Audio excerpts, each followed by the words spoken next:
अस्सलाम वालेकुम student, this is Atif इसहाक और आज की इस वीडियो के अंदर हम बात करेंगे सिंप्लीफिकेशन ऑफ सीएफजी की। इससे पहले हमने सीएफजी को कंस्ट्रक्ट करना सीखा हुआ और हमने देखा है कि एक सीएफजी जो है वो सेट ऑफ रिकर्सिव रूल्स है जिसके अंदर रूल्स को हम प्रोडक्शंस की फॉर्म के अंदर लिखते हैं और एक प्रोडक्शन जो है वो एक वेरिएबल लेफ्ट हैंड साइड पे रखती है और उसके राइट हैंड साइड के ऊपर कोई टर्मिनल या फिर यूनियन ऑफ टर्मिनल और वेरिएबल एग्जिस्ट करता है। यहाँ पे ये बात समझना ज़रूरी है कि जब हम सीएफजी लिखते हैं कोई भी, तो ज़रूरी नहीं कि उसके अंदर मौजूद सारी की सारी प्रोडक्शंस और सिंबल जो है वो किसी स्ट्रिंग की डेरिवेशन के अंदर इस्तेमाल हो जाएं।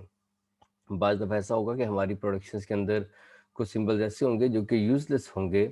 हमारी प्रोडक्शंस के अंदर नल प्रोडक्शंस भी होंगी और यूनिट प्रोडक्शंस भी होंगी और इन प्रोडक्शंस को और इन सिंबल्स को हमने अपनी ग्रामर से एलिमिनेट करना है। और ये जो एलिमिनेशन है जिसको मदद से हम प्रोडक्शंस को और सिंबल्स को अपनी ग्रामर से निकालते हैं, इस पूरे प्रोसेस को हम कहते हैं सिंप्लीफिकेशन ऑफ सीएफजी। जो स्टेप्स इन्वॉल्व हैं सिंप्लीफिकेशन के अंदर, उसमें से पहला स्टेप है रिडक्शन ऑफ सीएफजी, जिसके अंदर हम यूजलेस सिंबल्स को एलिमिनेट करते हैं। दूसरा स्टेप है रिमूवल ऑफ यूनिट प्रोडक्शन और तीसरा स्टेप है नल प्रोडक्शंस को एलिमिनेट करना। तो जब हम तीनों स्टेप्स परफॉर्म कर लेते हैं तो हमारी ग्रामर जो सिंप्लीफाई हो जाती है। लेकिन ज़रूर ये बात भी समझना ज़रूरी है कि हर ग्रामर के अंदर ये तीनों स्टेप्स इन्वॉल्व होना ज़रूरी नहीं। हो सकता है कि हम सिर्फ पहला स्टेप करें और हमारी ग्रामर के अंदर कोई नल प्रोडक्शन ना हो, कोई यूनिट प्रोडक्शन ना हो, सिर्फ यूजलेस सिंबल्स हों, तभी हमारा ग्रामर सिंप्लीफाई हो जाएगी। और ये भी हो सकता है कि हम सिर्फ यूनिट प्रोडक्शंस को निकालें और हमारी ग्रामर सिंप्लीफाई हो जाए। बहरहाल ये 3 स्टेप्स हैं जो कि ओवरऑल इन्वॉल्व होते हैं इस सिंप्लीफिकेशन के प्रोसेस के अंदर। अब जो पहली चीज़ समझनी है और जो पहला स्टेप है उसको आज हम डिस्कस करेंगे, रिडक्शन ऑफ सीएफजी। उसके अंदर है कि यूजलेस सिंबल्स को एलिमिनेट करना। अब यूजलेस सिंबल्स हैं क्या? तो एक ग्रामर जो है जिसको हम कहते हैं कि जी ग्रामर जी है, उसके अंदर कोई सिंबल एक्स है। अब इस एक्स को हम एक अभी वेरिएबल अगर कंसीडर कर लें, तो हम कहते हैं कि अगर वो सिंबल आपको कोई स्ट्रिंग ड्राइव करके दे दे, यानी कोई भी टर्मिनल स्ट्रिंग ड्राइव करके दे दे, तो हम कहते हैं कि वो स्ट्रिंग, वो वेरिएबल जो है वो यूजफुल है। यहाँ पे फॉर्मूली इसको देखिए, यानी अगर मैं एक्स से डेरिवेशन स्टार्ट करूं और ये जो आपको चीज नजर आ रही है, this shows the derivation process. यानी अगर मैं एक्स से स्टार्ट करूं और डेरिवेशन करते करते आई जनरेट सम डब्ल्यू, और वो डब्ल्यू जो है वो टी स्टार यानी टर्मिनल्स का कोई क्लोजर हो, टर्मिनल से मिलके कोई एक स्ट्रिंग बनाओ, तो हम कहते हैं this x is a useful symbol. और इसी तरीके से अगर आप स्टार्ट सिंबल से स्टार्ट करें और स्टार्ट सिंबल से स्टार्ट करते करते एक दरमियान में कोई प्रोसेस स्टेप आएगा जहां पर हम ए, या इसको अगर हम अल्फा कह लें तो हम अल्फा ड्राइव कर चुके हैं और एक्स और बी बाकी है, और फिर हम इस पूरे प्रोसेस के बाद अल्टीमेटली हम एक डब्ल्यू ड्राइव कर लें। सो इस एक्स ने एक रोल प्ले किया है in the derivation of this string W in the language of CFG. So this x is a useful symbol. और अगर एक्स किसी भी स्ट्रिंग ऑफ टर्मिनल को ड्राइव नहीं करता, या एक्स कम से कम एक डब्ल्यू की डेरिवेशन में अपना रोल प्ले नहीं करता, तो in that case X is a useless symbol. So इन दोनों बातों को जहन में रखते हुए हम अगला एल्गोरिथम डिस्कस करते हैं, जिसके अंदर हमने रिडक्शन ऑफ सीएफजी को डिस्कस करना है और फिर देखेंगे कि हम किस तरीके से ग्रामर को सिंप्लीफाई कर सकते हैं। ओके, हम अब रिडक्शन ऑफ सीएफजी की बात करते हैं। जो रिडक्शन होगी वो दो फेजेस के अंदर कंप्लीट होगी। यानी हम ग्रामर को दो स्टेप्स के अंदर सिंप्लीफाई करेंगे। जो पहला स्टेप है, अगर आप इसको देखें तो हमने कहा कि derivation of equivalent grammar g prime such that each variable drive some terminal string. So it means के हमने वो तमाम वेरिएबल्स यूज कर लेने हैं जिनको इस्तेमाल करते हुए हम कोई ना कोई टर्मिनल स्ट्रिंग ड्राइव कर रहे हैं। तो सबसे पहले तो हम एक वेरिएबल्स लेने हैं, तो हम एक नया वेरिएबल इंट्रोड्यूस करवाते हैं वी प्राइम, जो कि इनिशियली खाली होगा, एम्प्टी होगा। और फिर हम वो वेरिएबल फाइंड करेंगे जो कि कोई टर्मिनल ड्राइव करते हैं। फॉर एग्जांपल मेरी प्रोडक्शन के अंदर अगर कहीं पर लाइक प्रोडक्शन है ए एम्प्लॉयज अल्फा, तो ये वो वेरिएबल है that is driving some terminal string. तो मैंने इन तमाम वेरिएबल्स को उठा के इस वी बार के अंदर ऐड कर देना। तो ऐसा करने के बाद मेरे पास कोई एक सेट आएगा, ठीक है जी। अब मैंने देखना है कि इस सेट से मैं कहाँ कहाँ तक जा सकता हूँ फर्दर स्ट्रिंग ड्राइव करते हुए। तो फिर उनको भी मैं अपने इस वी बार के अंदर ऐड करता चला जाऊंगा। ये प्रोसेस मैं तब तक करता चला जाऊंगा जब तक मेरे पास दो कंसेक्यूटिव स्टेप्स के अंदर मेरा जो सेट है वो सेम नहीं आता। यानी फॉर एग्जांपल ये स्टेप के था और ये स्टेप के प्लस वन है, तो जब मैं के प्लस वन में आता हूँ तो मेरे सेट के अंदर कोई तब्दीली नहीं आती। जो वेरिएबल्स पहले ऐड थे वही के प्लस वन के अंदर है, यानी कि कोई नया वेरिएबल ऐड नहीं होता। तो यहाँ पे मैं अपने इस प्रोसेस को रोक दूंगा और अब इस सेट के अंदर मौजूद सारे के सारे मेरे वेरिएबल्स जो हैं वो वेरिएबल्स हैं जो कि मैंने अपनी ग्रामर जी प्राइम में यूज करने हैं। इसके अलावा जितने भी वेरिएबल्स होंगे they are all useless symbols और उनको अल्टीमेटली मैं अपनी ग्रामर से डिस्कार्ड कर दूंगा। अभी आपको समझने में शायद थोड़ी सी प्रॉब्लम लग रही है, लेकिन जैसे ही हम अब एग्जाम्पल की तरफ चलेंगे तो ये पूरे का पूरा प्रोसेस आपको बहुत ही ज्यादा आसान लगने लग जाएगा। वंस हमने इस प्रोसेस को कंप्लीट कर लिया तो मेरे पास एक नई ग्रामर जी बार आ जाएगी और इस ग्रामर के अंदर सिर्फ वो वेरिएबल्स होंगे जिनसे हम किसी टर्मिनल स्ट्रिंग को ड्राइव कर सकते हैं, ठीक है। अब इसका दूसरा फेज जो है वो ये है कि हमने एक और ग्रामर बनानी है और इस चीज को मेक श्योर करना है कि जो वेरिएबल्स हमने यहाँ पर सिलेक्ट किए हैं और यूजलेस सिंबल्स निकालने के बाद क्या ये सारे के सारे सिंबल्स जो हैं ये किसी सेंटेंशियल फॉर्म के अंदर अपीयर होते हैं कि नहीं होते। अब किसी चीज का सेंटेंशियल फॉर्म के अंदर अपीयर होने से क्या मुराद है कि अगर हम स्टार्ट सिंबल से डेरिवेशन को स्टार्ट करें तो वो तमाम वेरिएबल जो स्टार्ट सिंबल से रीचेबल हैं वो किसी ना किसी तरीके से हमारे स्ट्रिंग की सेंटेंशियल फॉर्म के अंदर अपीयर होंगे। ये बात मैंने आपको अभी पहले भी की है जहाँ पे हमने कहा था कि अगर आप एस से फॉर एग्जांपल अगर हम एस से डेरिवेशन स्टार्ट करते हैं तो आपके पास फॉर एग्जांपल कोई अल्फा एक्स और बी है और यहाँ से हम ड्राइव करते करते अल्टीमेटली कहाँ पे पहुँचते हैं कि वी ड्राइव सम डब्ल्यू। तो ये फॉर एग्जांपल ये x एक वेरिएबल है, ये इस सेंटेंशियल फॉर्म के अंदर कहीं ना कहीं अपीयर हो रहा है, यानी ये इस डेरिवेशन के प्रोसेस के अंदर अपना रोल प्ले कर रहा है। तो अब हमने वो मेक श्योर करना है कि अब हमारी ग्रामर के अंदर से वो वेरिएबल्स बच जाएं जो कि स्टार्ट सिंबल से रीचेबल हो, यानी वो हमारे किसी भी सेंटेंशियल फॉर्म के अंदर अपीयर हो रहे हो। उस काम को करने के लिए हम क्या करेंगे, हम अपना स्टार्ट सिंबल एस से स्टार्ट करते हैं, यानी इसको मैं अपने सेट के अंदर इनिशियली लूंगा और मैं देखूंगा कि अब एस से रीचेबल कौन कौन से हैं। तो उन वेरिएबल्स को फिर मैं अपने सेट के अंदर ऐड करूंगा, यानी y1 में फिर y1 को मैं इंक्रीमेंट करते चले जाएंगे y i प्लस वन। तो i इज एन इंक्रीमेंट कि मैं एक सेट से दूसरे सेट से, एक स्टेप से दूसरे स्टेप की तरफ जा रहा हूँ और हमने स्टेप को रिपीट करना है बिल्कुल उसी तरीके से जैसे यहाँ पे हमने अपने स्टेप नंबर 3 को रिपीट किया था कि जहां पे मेरे पास अगला आने वाला सेट कोई नया वेरिएबल अपने अंदर इंक्लूड नहीं करवाता, वहां पे अपने इस प्रोसेस को रोक दूंगा। सो इस इन 3 स्टेप्स को करने के बाद अब मेरे पास जो वेरिएबल्स और जो टर्मिनल्स बचेंगे वो होंगे जो एक्चुअल में मेरी ग्रामर के अंदर कोई स्ट्रिंग जनरेट कर रहे हैं और इसके अलावा जो कुछ था वो मैंने डिस्कार्ड कर दिया and we have a simplified grammar with us. Now let's move to an example और उस एग्जांपल की मदद से इन दोनों स्टेप्स को हम वन बाय वन समझने की कोशिश करते हैं। Okay, let's start with example. हमारे पास ग्रामर है जो कि S is the start symbol, S implies A B और S इंप्लाइज सी और A implies A and B implies CB and B implies B and D implies small a capital A and D implies D। तो सबसे पहला काम तो हमने ये करना है कि let's find out the terminals हमारे कौन कौन से हैं। तो अगर मैं टर्मिनल्स की बात करूं तो मेरे पास टर्मिनल यहाँ पर एक A है, एक B है और एक D है। So we have 3 terminals A B and D। अब आप देखें कि वी स्टार्ट विद W1 और मैंने देखना है कि वो कौन से वेरिएबल्स हैं जो कि एक टर्मिनल स्ट्रिंग ड्राइव कर सकते हैं। तो आप अगर देखें तो आपके पास ए एम्प्लॉइज ए, एक तो ये, और दूसरा ये बी इम्प्लाइज बी और डी इम्प्लाइज डी। सो मेरे पास A B and D. These are the variables that can be derived from the terminal string, या ये कि जिनसे टर्मिनल स्ट्रिंग ड्राइव हो रहा है, जो टर्मिनल स्ट्रिंग ड्राइव कर सकते हैं। ठीक है,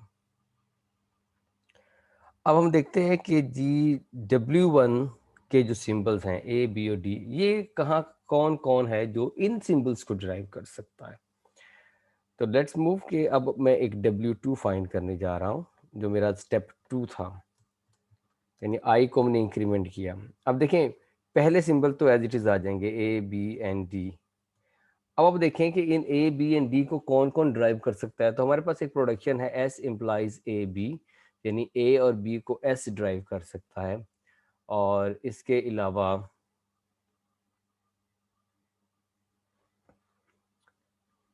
हमारे पास कोई और ऐसी प्रोडक्शन नज़र नहीं आ रही।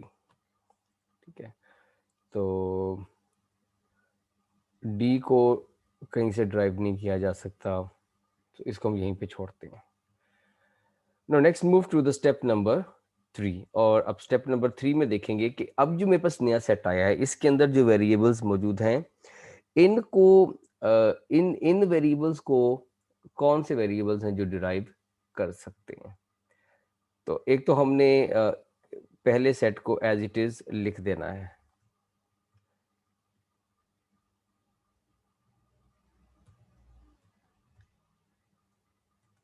ए बी डी एंड एस। अब देखें ए बी को पहले ही हम डिफाइन कर चुके हैं एस के साथ, कि एस जो है वो ए और बी को ड्राइव कर रहा है, डी जो है वो एक टर्मिनल स्ट्रिंग को ड्राइव कर रहा है, एस हमने इंक्लूड किया। और अब हमारे इस सेट के अंदर कोई नया वेरिएबल ऐड नहीं हुआ। जो हमने बात की थी, हमने कहा था कि हमने इस प्रोसेस को तब तक करते रहना है जब तक कि कोई नया वेरिएबल आना बंद हो जाए। सो यहाँ पे नया वेरिएबल आना बंद हो चुका है, लिहाजा यहाँ पर हमारी जो डेरिवेशन का फेज़ 1 है वो कंप्लीट होता है। और हम इस प्रोसेस के बाद देखते हैं कि मेरी ग्रामर जो है वो जी प्राइम, उसकी शक्ल क्या होगी। अब मेरी जो जी प्राइम ग्रामर है, इसके अंदर अगर हम वेरिएबल्स की बात करें तो मेरे वेरिएबल्स कौन कौन से हैं। वेरिएबल्स हैं मेरे S A B and D. ठीक हो गया, ये मेरे वो वेरिएबल्स हैं। देन अगर हम टर्मिनल्स की बात करें तो मेरे टर्मिनल्स हैं ए बी एंड डी। ठीक है, और मेरी प्रोडक्शंस पी हैं, वो सारी प्रोडक्शंस जो कि अभी हम उसको लिख भी लेते हैं, और मेरा जो स्टार्ट सिंबल है वो एस है। सो मेरी ग्रामर ये बनेगी। Now what about my productions. तो जो मेरी प्रोडक्शंस होंगी, जो मैंने पी का नाम दिया, वो प्रोडक्शन कौन सी होंगी, यानी अब मेरी प्रोडक्शंस होंगी एस एम्प्लॉयज ए बी। ठीक है, सी डिस्कार्ड हो गया इसलिए कि सी मेरे वेरिएबल्स के अंदर नहीं आ रहा। ए एम्प्लॉयज स्मॉल ए। अब चूंकि सी निकल गया है, तो ये जो बी वाली प्रोडक्शन थी ना, जिसमें हमने लिखा हुआ है बी एम्प्लॉयज सी बी, वो भी निकल जाएगी। सो बी एम्प्लॉयज बी मेरे पास रह जाएगी। और डी चूंकि मेरे वेरिएबल्स के अंदर एग्जिस्ट करता है, लिहाजा डी की वो प्रोडक्शंस रहेंगी, D implies small A, capital A और small D. So now this is my G prime grammar, जिसको कि हमने स्टेप 1 के बाद ड्राइव कर लिया है। Now let's move to the phase 2। Okay, let's start phase number 2। और फेज नंबर 2 के अंदर हम जब बात करते हैं तो हम देखते हैं कि मैंने आपसे कहा था, अगर आप इस एल्गोरिथम को ज़हन में रखें, तो हमने कहा था कि हमने सबसे पहले अपने स्टार्ट सिंबल को ऐड करना है y1 के अंदर। तो मैंने स्टार्ट सिंबल को ऐड कर दिया। सो एक वेरिएबल s ऐड हो गया है। अब हम इसके स्टेप 2 में चलेंगे और देखेंगे कि y2 जो है, मैंने i को चूंकि इंक्रीमेंट करना है, तो y2 में लेट्स से हम कहते हैं कि जी y2 में s तो ऑलरेडी है। नो अब देखें कि आपकी जो नई ग्रामर जी प्राइम थी, उससे आप एस से स्टार्ट करके कहाँ जा सकते हैं। तो एस से हम ए और बी तक जा सकते हैं। तो ए और बी मैंने इस सेट के अंदर इंक्लूड करवा लिए, ठीक है। जब ए और बी ऐड करवा लिए हैं, तो अब हम देखते हैं कि अब फर्दर यहाँ से हम कहाँ तक हम जा सकते हैं। तो y3 में हम आएंगे, y3 में तो वो मेरा सेट एज इट इज आ जाएगा, एस ए एंड बी। अब आप देखिए अब यहाँ से कहाँ जा सकते हैं। तो हमारे पास एक प्रोडक्शन है कि हम ए से ए एम्प्लॉयज़ ए तक और बी से बी एम्प्लॉयज़ बी तक, यानी अगर हम इस एस से डेरिवेशन स्टार्ट करें तो जो हमारी ए और बी है उस सेंटेंशियल फॉर्म के अंदर अपीयर होंगे और उसके बाद फर्दरली वो टर्मिनल से रिप्लेस हो जाएंगे। तो हमने ये कहा था कि वो तमाम वेरिएबल्स जो किसी ना किसी तरह सेंटेंशियल फॉर्म के अंदर अपीयर हो उनको हमने इंक्लूड करना है। तो अब इससे फर्दर कुछ नहीं है, एस से ए और ए और बी से स्मॉल ए और स्मॉल बी तक हम जा सकते हैं। अब y4 की तरफ चलते हैं, यानी इस स्टेप को अगर मैं एक थोड़ा सा ऐड ऑन करूं, तो एक तो वो सारे सिंबल्स जो हमने पहले डाले थे वो एज इट इज लिखने हैं, एस ए स्मॉल बी। तो लुक, अब कोई यहाँ से फर्दर कोई नया रीचेबल वेरिएबल नहीं है। तो दो कंसेक्टिव जो मेरे स्टेप्स हैं उसके अंदर मेरे जो सेट है उसके अंदर कोई तब्दीली नहीं आई। तो इस काम को हम यहीं पे रोक देंगे। अब आप देखें कि डी, आल्दो की डी से टर्मिनल स्ट्रिंग डिराइव हो रहा है, लेकिन डी जो है वो किसी भी तौर पर एस से रीचेबल नहीं है, लिहाजा इस डी को हम यहाँ से निकाल देंगे। तो अब मेरे पास जो मेरी ग्रामर बचेगी दैट इज, जो कि अब मेरी सिंप्लीफाइड जी डबल प्राइम ग्रामर है, वो कौन सी ग्रामर होगी जी? जी डबल प्राइम। उस इस ग्रामर की बात करें तो अब मेरे जो सिंबल्स हैं they are S A and B, यानी ये मेरे वेरिएबल्स हैं। अब आप देखिए कि मेरे टर्मिनल्स भी निकल गए हैं। मेरे टर्मिनल सिर्फ ए और बी रह गए हैं, डी निकल गया। क्यों निकल गया? क्योंकि वेरिएबल डी को यूज करते हम डी तक जा रहे थे और डी जो है कैपिटल डी वो एस से रीचेबल नहीं है, लिहाजा हमने उस प्रोडक्शन को वहां से निकाल दिया। And S is my start symbol. तो अब जो मेरी ग्रामर की शक्ल बनती है वो कुछ यूं है कि अब जो मेरी प्रोडक्शंस होंगी, जिसकी मैं पी की बात करता हूँ, वो ये होगी कि S employs AB and A employs small a and B employs small b. So this is the simplified grammar that now we have after eliminating the useless symbols और even the useless productions जो इसके अंदर थी। तो हमने दो steps के अंदर अपनी CFG को रिड्यूस कर दिया। आई होप कि जो एल्गोरिथम स्टार्ट में आपको थोड़ा सा ट्रिकी लग रहा था, इस एग्जाम्पल को देखने के बाद वो आपको बहुत ज़्यादा आसान महसूस हो रहा होगा कंपैरेटिवली कुछ डिस्क्रिप्टिव फॉर्म से। तो एक तो मैं रीकैप कर देता हूँ कि हमारे पास कोई भी ग्रामर होगी, हमने उस ग्रामर के अंदर से यूजलेस सिंबल्स को, यूजलेस प्रोडक्शंस को निकालना है। This is actually the reduction of CFG। और रिडक्शन ऑफ CFG में हम क्या करेंगे? हम दो फेजेस इस काम को कंप्लीट करेंगे। फेज 1 के अंदर हम एक वेरिएबल वी बार लेंगे और वो सेट मेरा इनिशियली खाली होगा। मैं अपने वो तमाम वेरिएबल्स जो किसी टर्मिनल को ड्राइव करते हैं उसको वी बार में डाल दूंगा, मेरे पास एक सेट आ जाएगा। मैं देखूंगा कि वो जो सेट मेरे पास आया है उन सेट्स के अंदर जो वेरिएबल्स हैं वो उनको किन वेरिएबल से फर्दर ड्राइव किया जा सकता है, तो वो तमाम वेरिएबल में डाल दूंगा। और ये प्रोसेस हम रिपीट करते रहेंगे अनलेस कि मेरे पास कोई नया वेरिएबल आना बंद हो जाए। इस प्रोसेस को करने के बाद एक्चुअली मैंने अपनी ग्रामर से वो यूजलेस सिंबल्स निकाल दिए हैं जो वैसे ही मेरी ग्रामर के अंदर थे, वो किसी भी तरह से कोई रोल प्ले नहीं कर रहे थे। तो मेरे पास एक नया सेट ऑफ वेरिएबल्स आ गया। अब हमने देखना है जो सेट ऑफ वेरिएबल्स आए हैं वो वेरिएबल्स किसी सेंटेंशियल फॉर्म के अंदर अपीयर होते हैं। मतलब ये कि अगर मैं स्टार्ट सिंबल से स्टार्ट करूं तो क्या वो स्टार्ट सिंबल से किसी स्ट्रिंग की डेरिवेशन के अंदर अपना कोई रोल प्ले करेंगे? अगर तो वो अपना रोल प्ले करते हैं तो उन्हें मैं रखूंगा, अदरवाइज उनको डिस्कार्ड कर दूंगा। उसके लिए हम क्या करेंगे? हमने एक वेरिएबल y1 लिया, उसके अंदर यानी ये मेरा एक, और उसके अंदर मैंने s को रखवा दिया। अब मैं देखता हूँ कि मैं s से कहाँ कहाँ जा सकता हूँ। तो हमने देखा कि एस से हम अपनी पर्टिकुलर ग्रामर में ए और बी तक जा सकते थे, तो मैंने उस ए और बी को भी डाल दिया, तो मेरे पास एक नया सेट आ गया। अब बस देखता हूँ उस नए सेट से मैं फर्दर आगे कहाँ तक जा सकता हूँ, किसी वेरिएबल को या किसी टर्मिनल को तक पहुँच सकता हूँ। तो मैंने उन तमाम को भी डाल दिया। हमारे केस में हमने देखा कि हमने स्मॉल या स्मॉल बी को इंक्लूड किया, तो मैं उन टर्मिनल तक पहुँच सकता हूँ, यानी मैं एस से वो टर्मिनल ए और बी ड्राइव कर सकता हूँ यूजिंग ए एंड बी। इसके अलावा वो तमाम वेरिएबल्स जो एस से रीचेबल नहीं थे उनको हमने डिस्कार्ड कर दिया और हमारी ग्रामर जो फर्दर सिंप्लीफाई होके सिर्फ इन 3 प्रोडक्शंस तक ही रह गई। So this is how we reduce the CFG. So अगली वीडियो के अंदर हम इसके स्टेप 2 और स्टेप 3 को समझने की कोशिश करेंगे एंड आई होप कि आपको आज का लेक्चर समझ आया होगा। अगर कोई क्वेश्चन हो, कोई क्वेरी हो तो कमेंट के अंदर लिखें, मैं उन क्वेरीज को ज़रूर रिस्पॉन्ड करूंगा। Thank you very much.